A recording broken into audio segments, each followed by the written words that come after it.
Hello दोस्तों, आज हम ये वाला क्वेश्चन देखेंगे। एक बच्चे ने मेरे पुराने वीडियो पे कमेंट किया था कि सर मुझे डेसिमल के क्वेश्चन में समस्या आ रही है। तो मैंने उससे पूछा था कि तुम्हें किस क्वेश्चन में समस्या आ रही है, वो मुझे आप कमेंट बॉक्स में लिख करके भेज दीजिए। तो उसने ये क्वेश्चन मुझे भेजा था। ठीक है, तो आपको भी अगर किसी भी क्वेश्चन में किसी भी तरह की समस्या आ रही है तो आप कमेंट बॉक्स में आप वो क्वेश्चन भेज सकते हैं। मैं आपको नेक्स्ट वीडियो में उस क्वेश्चन का सलूशन आपको दे दूंगा। तो हम देखते हैं ये वाला क्वेश्चन। इसमें क्या है कि x का या तो कोफिशिएंट हमें बराबर करना है या तो y का कोफिशिएंट हमें बराबर करना है। जिसमें आपको इजी लगे उसके कोफिशिएंट को आप बराबर कर लीजिए। जैसे यहाँ पे y का कोफिशिएंट क्या है, 3 है। यहाँ पे y का कोफिशिएंट 1 है। इसका मतलब अगर मैं इस इक्वेशन में अगर 3 से मल्टीप्लाई कर दूं तो यहाँ भी 3 हो जाएगा और यहाँ भी 3 हो जाएगा। क्लियर है। अगर मैं चाहूँ तो x के कोफिशिएंट के भी बराबर कर सकता हूँ। कैसे? जैसे यहाँ पे अगर मैं किसका मल्टीप्लाई कर दूं, अगर यहाँ पे मैं 0.6 का मल्टीप्लाई कर दूं, 0.6 का मल्टीप्लाई करूंगा तो ये क्या हो जाएगा, 6 2 12, 1.2।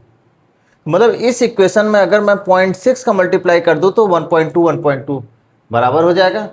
तो आपको जो इजी लगे, y का कोफिशिएंट बराबर करने में इजी लगे तो y का करिए, x का लगे तो x का करिए। यहाँ पे हम y का करते हैं। ठीक है, क्योंकि y इजली वे में यहाँ फाइंड आउट हो जाएगा। तो हम क्या करेंगे, मल्टीप्लाई, इसको हम इक्वेशन 1 नाम दे देंगे। 1.2x प्लस का 3y इक्वल्स टू 4.2। ये इक्वेशन 1 हो गया हमारा। अब next equation 2x plus Y equal to 2.6, इसको हम इक्वेशन 2 नाम दे देते हैं। इक्वेशन 2 में हम क्या करेंगे, 3 से मल्टीप्लाई करेंगे। क्यों? क्योंकि y का कोफिशिएंट हमें क्या करना है, बराबर करना है। तो मल्टीप्लाई बाय 3 इन इक्वेशन 2। जब हम 3 से मल्टीप्लाई करेंगे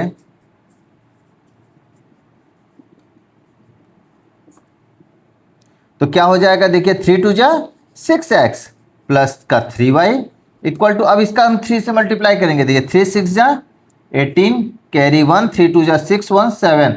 अब एक नंबर के बाद डेसिमल लगा था तो हम भी यहाँ एक नंबर के बाद डेसिमल लगा देंगे। इसको हम ले लेंगे इक्वेशन 3। अब आप देख रहे हैं इक्वेशन 1 और इक्वेशन 3 में y का कोफिशिएंट क्या है, बराबर है। अब हम इसे सब्ट्रैक्ट करेंगे, ऐड करेंगे, ये डिपेंड करता है कि इसके ये y का जो है वेरिएबल, इसे वेरिएबल कहते हैं और इसे कोफिशिएंट, इसका साइन दोनों में सेम है कि डिफरेंट है। अगर सेम होगा तो सब्ट्रैक्ट करेंगे, अगर डिफर होगा तो ऐड करेंगे। यहाँ पे क्या है, यहाँ पे सेम है तो हम क्या करेंगे, सब्ट्रैक्ट करेंगे। तो हम सब्ट्रैक्ट करते हैं, सब्ट्रैक्ट इक्वेशन 1 फ्रॉम इक्वेशन 3। किसी को किसी में से भी कर सकते हैं, तो हम 3 में से 1 को घटा रहे हैं तो पहले 3 लिख देते हैं। 6x प्लस का 3y इक्वल्स टू 7.8। अब इसी तरह इक्वेशन 1 लिख लेते हैं। 1.2x प्लस का 3y इक्वल्स टू 4.2। ये इक्वेशन 3 है हमारा, ये इक्वेशन 1 है। अब हमें पता है कि जब हम सब्ट्रैक्ट करते हैं तो क्या होता है, नीचे वाला जो इक्वेशन होता है उसके सभी साइनों को हम क्या कर देते हैं, चेंज कर देते हैं। मतलब अगर प्लस है तो माइनस, माइनस है तो प्लस। यहाँ पे क्या है, प्लस है तो हम माइनस कर दिए, यहाँ प्लस है तो माइनस कर दिए, यहाँ प्लस है तो माइनस कर दिए। अब हमें देखिए ये प्लस ये माइनस दोनों कैंसिल आउट हो जाएगा, ये कट गया। अब यहाँ से 6 में से 1.2 घटाना है। आपको पता है 6 में से 1.2 कैसे घटाते हैं, देखिए 6 में से, अब 6 को हम डेसिमल में कैसे लिख सकते हैं, 6.0 इस तरह से डेसिमल में ले, क्योंकि डेसिमल के नंबरों को जोड़ने के लिए डेसिमल के जस्ट नीचे डेसिमल ही आता है। ठीक है, तो 6.0 को हम 1.2 इस तरह से ही लिख सकते हैं।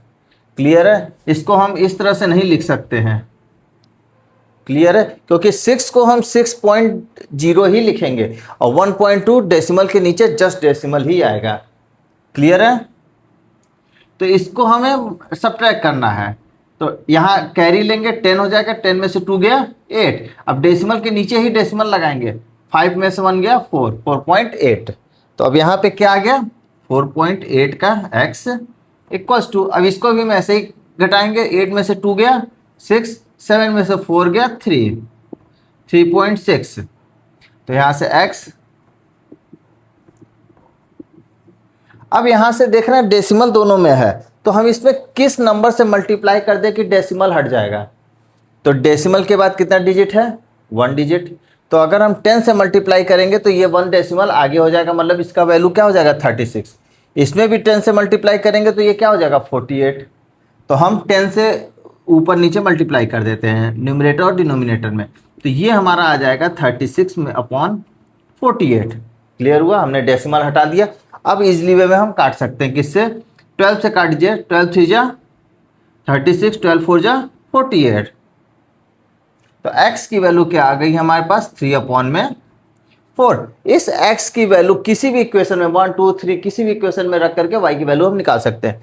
देखते हैं, value of x put in equation 1।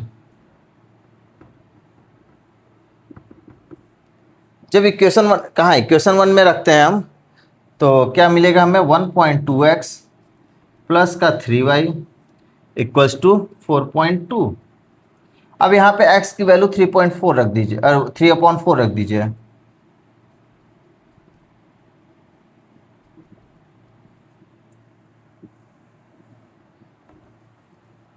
हम इसकी वैल्यू 2 में भी रख के बहुत इजीली वे में फाइंड आउट कर सकते थे, लेकिन 1 में मैंने इसलिए रखा कि आपको डेसिमल का भी थोड़ा सा कॉन्सेप्ट क्लियर हो जाए। तो यहाँ से आप देखेंगे 1.2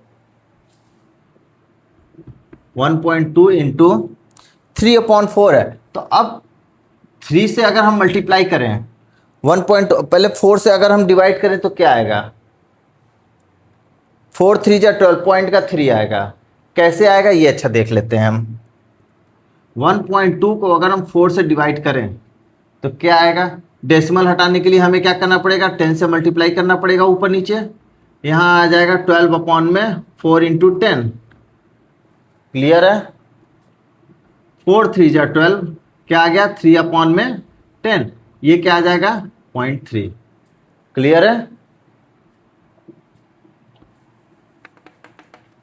इसको आप देख लीजिएगा रिवाइंड करके। तो यहाँ पे 0.3 आ जाएगा, 0.3 का 3 से मल्टीप्लाई करेंगे, 0.3 का जब हम 3 से मल्टीप्लाई करेंगे तो 3 3 जा 9, एक नंबर के बाद डेसिमल है तो यहाँ पे आ जाएगा। क्लियर है, तो 0.9 आएगा। तो यहाँ से वैल्यू क्या है 0.9 प्लस 3y इक्वल्स टू 4.2। अब 0.9 उधर जाएगा, 4.2 माइनस 0.9। अब डेसिमल के नीचे डेसिमल आता है, उसी तरह से हम सब्ट्रैक्ट करेंगे 4.2 0.9, इस तरह से सब्ट्रैक्ट करेंगे तो क्या आएगा, 12 कैरी 12 में से 9 गया 3, 3.3। तो यहाँ से हमारा वैल्यू आया 3.3। अब y की वैल्यू क्या है 3.3 अपॉन में 3, यहाँ से काटेंगे तो वैल्यू आ जाएगी 1.1। तो हमारा रिजल्ट क्या आया, x की वैल्यू आई हमारी कहाँ से 3/4 एंड y की वैल्यू आई 1.1। आई होप आप लोग को बहुत अच्छे से समझ में आया होगा। अगर इसमें कहीं भी कोई भी डाउट हो तो आप कमेंट बॉक्स में लिख देंगे, मैं उसको आपको इजीली वे में फिर से समझा दूंगा दोबारा। ठीक है, थैंक यू सो मच।